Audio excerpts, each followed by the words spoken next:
So me and my husband are separated, and he recently sold his house for no small change. He has enough money to buy a house outright, not even with a mortgage.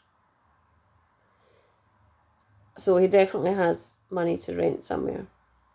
And this isn't a house that we own, it's a house that we rent from his friend.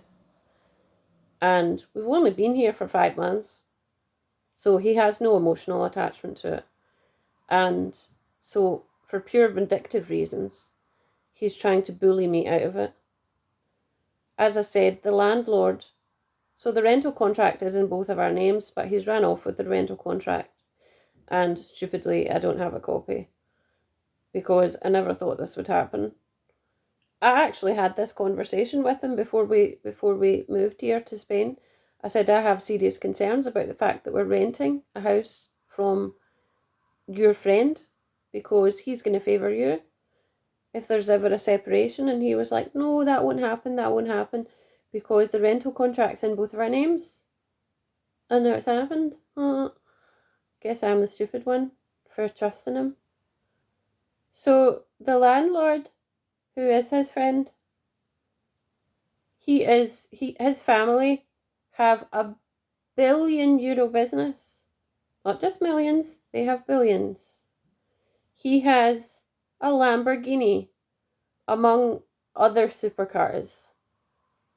So he has millions, right? He could afford to let me stay here for free. He could pay all the bills, and it would be nothing to him. Not that I'm expecting him to do that. I've offered the rent, but he's refusing it. And my husband has had the bills transferred into his name because up until recently they were in the landlord's name. So the landlord has helped him to transfer the bills into his name. I also offered my husband money to pay the bills, and he's not letting me pay the bills. And he's telling me that the electricity will be cut off and the water will be cut off to try and force me to leave. And he's running around telling everyone that I lied. I didn't lie. I told the truth about what happened.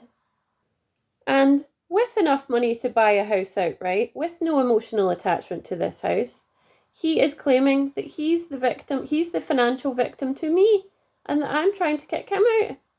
When I have less than €1,000 and I'm trying to navigate a social system in a language I don't even understand.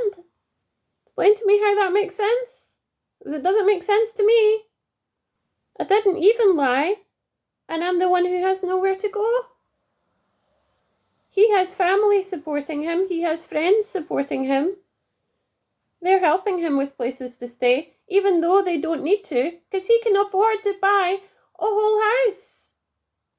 But if the electricity gets cut off and the water gets cut off in the next few days, then I have to go to a homeless hostel or a women's shelter, and I have to leave behind all of my possessions that I might not get again because I can't afford to get them shipped. I am looking for somewhere else, but he won't give me the time to do so. Sorry, but I'm done not speaking out about this. It's disgusting. The way that I'm being treated is disgusting.